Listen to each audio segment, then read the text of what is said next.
Shridhar and Lord Chaitanya. From Chaitanya Charitamrita mentioned in Radhanath Swami's book The Journey Within. Sri Chaitanya is an avatar of Krishna, and when he was young, he concealed his divinity and played among the people in his village like a human child. His family and friends called him Nimai because he was born under a neem tree. When Nimai was a boy, he used to buy bananas and banana leaves, used as dining plates in rural Bengal, from a seller named Shridhar. Shridhar barely made a living, sitting on a dusty roadside with some fruits and leaves displayed on an old cloth. Unlike other merchants, he charged his customers the lowest price he could afford. He mainly wanted to make just enough to survive so he could concentrate on something that was more important to him. Of the meager profits he earned, he gave the first half in charity as an offering to Krishna on the bank of the Ganges. He was free of any trace of duplicity, and his love for Krishna was simple and pure.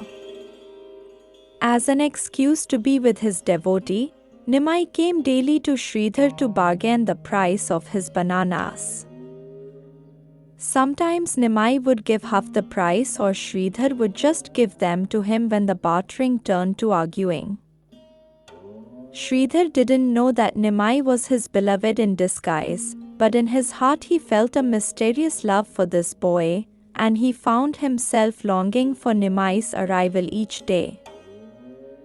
The longer they haggled over the price, the happier Shridhar felt. One day Nimai challenged Shridhar, "You're always chanting Krishna. Krishna, but your life is miserable. Why worship Krishna? What's he doing for you?" Shridhar replied, "I am not starving. I may get a little or a lot. What does it matter? My body is covered and I am alive." "But look at you," retorted Nimai. "Your clothes are in tatters. You tie the holes in them with knots because you can't even afford thread and a needle. And look at your body. It's so skinny. Your home is a grass hut with many holes. Your roof leaks. Just look around you. This town is full of atheists and people who pray only for their own benefit. They all eat and dress well and have fine homes." Shridhar replied, "Kings may live in jeweled palaces and wear elegant clothes and enjoy splendid pleasures, and birds may live in a grass nest on a tree and wear the same feathers every day, but both still pass the time in the same way, trying to enjoy their lives.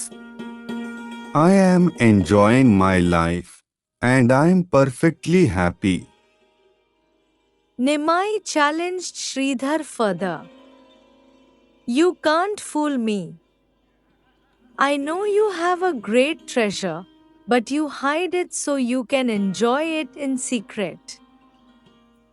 You're deceiving the public, who think you're a poor man. One day I'll find your treasure and expose you. What will you do then?" Shridhar replied, "I am a poor man. What you see is what I am. Why do you always fight with me? I live by selling bananas and banana leaves.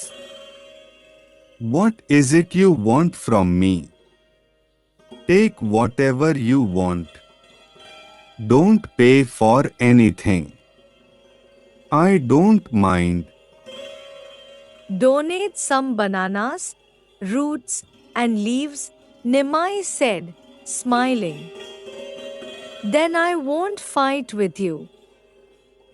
Every day, Nimai ate his meals on leaf plates given by Shridhar. Whenever a wild squash grew from Shridhar's grass roof, he would send it to Nimai's mother to cook for him. Years later, when Nimai became known as Sri Chaitanya, he revealed to his most intimate followers his identity as an incarnation of Krishna. One night, to please his followers, he freely gave each follower whatever boon he or she asked for. Shridhar was not present for this event at first, but Sri Chaitanya sent some of his followers to find him. When he arrived, Sri Chaitanya showed Shridhar his form as Krishna and asked him to request a boon. Shridhar was overwhelmed. "I do not want anything." He said, Lord, what will I buy from you? Sri Chaitanya replied, I must give you a boon. Ask for whatever is in your heart. I will give you the fabulous wealth and property of a king. But Shridhar, if you didn't want that, then I will give you the mystical perfections that come only by prolonged yoga practice, Sri Chaitanya offered. You will have the power to perform miracles. Shridhar said, that will only be a distraction. Chaitanya replied, then ask for something. I will free you from all suffering forever. Then how about eternal residence in the spiritual world? Please accept it. Shridhar bent his head low and said, please, I don't want that either. I don't want to do business with you, trading my heart for some boon, Shridhar said. I've given you my heart freely. I want nothing in return but the chance to please you and serve your servants. Ask, ask, the Lord demanded. For my pleasure, ask for something.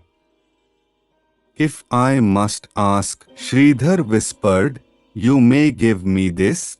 I want that you will forever come to steal my bananas. In my heart of hearts, allow me to always remember that beautiful boy Nimai coming to steal my bananas. Sri Chaitanya wept with affection. He kept the promise he had made Shridhar when he was a boy by revealing Shridhar's hidden treasure. He exposed the limitless wealth Shridhar secretly enjoyed in his heart, the treasure of pure devotion. It doesn't matter if one is a billionaire or a banana leaf seller. The only indestructible treasure one can possess is love for the Supreme and an eagerness to serve Him and His creation. In India, those who renounce material possessions to fully live their spiritual practice are addressed as Maharaja, Great King. This title might seem overblown for such people, but it's designed to help people remember what their greatest wealth and power is and to orient themselves accordingly. Chanakya says, if we make our treasure in this world, it will be stolen by thieves, eaten by moths, or corroded by rust. But if we make our treasure in the kingdom of God, there will be no such destruction. Provide purses for yourselves that will not wear out, a treasure in heaven that will never fail, where no thief comes near and no moth destroys. By observing the dealings between Sri Chaitanya and Shridhar, we come to appreciate the beauty and simplicity of an unconditional love steeped in giving. Each wanted only the happiness of their beloved. This is the dynamic of love between the Supreme Being and the soul, and it forms the ideal for our relationship with one another.